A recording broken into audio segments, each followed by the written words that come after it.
How can we learn about Henry VIII's progresses to Reading? Archives!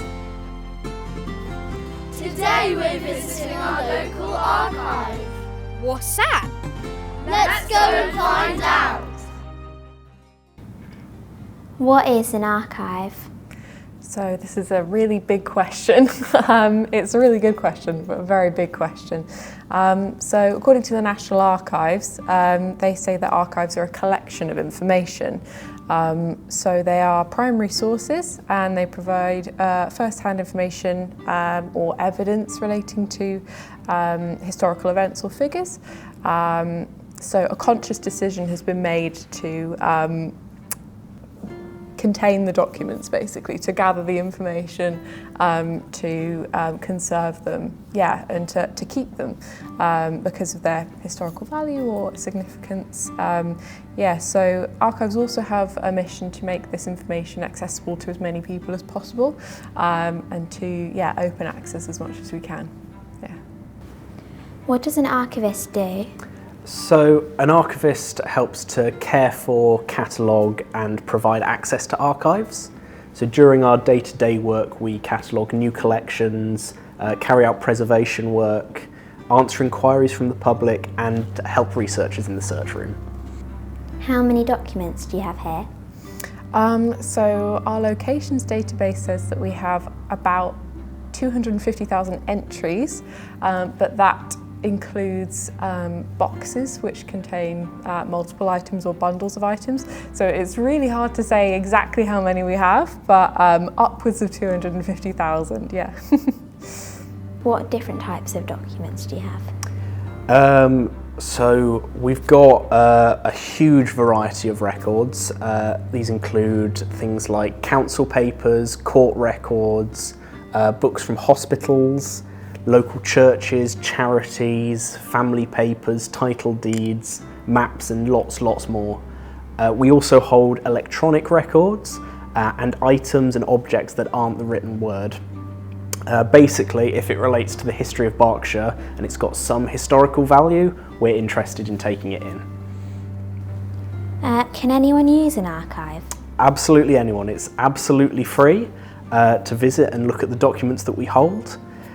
What sorts of people usually use archives and what do they use them for? So all kinds of people can use archives. Typically people use our archive for family history, so it's about 60% of our visitors are researching their own family trees, and so they use a lot of resources like our parish registers, which contain things like baptisms and marriages. We also have a lot of wills and stuff, so that can really help trace families back. We've even got someone that came in recently who was researching a historical conspiracy theory, which is very interesting. So all kinds of people come in and look at all sorts of documents, so How do archivists and historians work together on research projects? We found out that Henry VIII had been on progress to our town several times, but there is no published research from which we can learn about these visits. We had so many questions like, Why did he come here? where did he stay? And what about all of the people who came along with him? What did he eat? How was he entertained? How did the town prepare for his visits? How did the townspeople react when he arrived? Did Henry's visit benefit or change the town in any way? Did Henry's visit cause any problems for the town? There was only one thing for it. We needed to work as historians ourselves. Time to visit the archives. We're investigating Henry VIII's visits to Reading.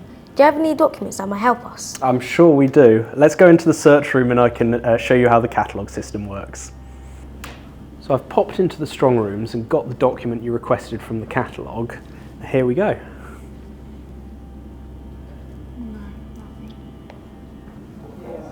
Nothing here either. We went through tons of documents and eventually... Jackpot! We found something in the St. Lawrence Churchwarden's account from Henry's reign. Look, it tells us that someone was paid 8 pence a ring in the for ringing the bells that the king's coming to town and his going.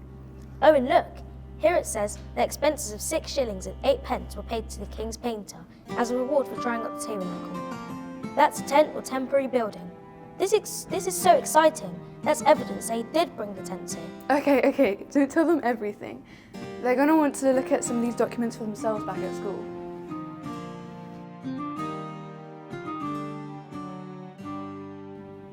We've taken copies of all the evidence that we've found that mentions the visit. Time to take this back to school and share it so we can all analyse it properly. I wonder what conclusions we will draw at the end of all this. Working with the archivist was amazing. They were able to use their incredible cataloguing system to advise us of potential documents relevant to our inquiry. The archivists haven't read all of these documents, of course. You saw how huge the stores areas are earlier. Many are categorised in big boxes by date or type. This means that when we searched through, there are lots of documents that we immediately discarded.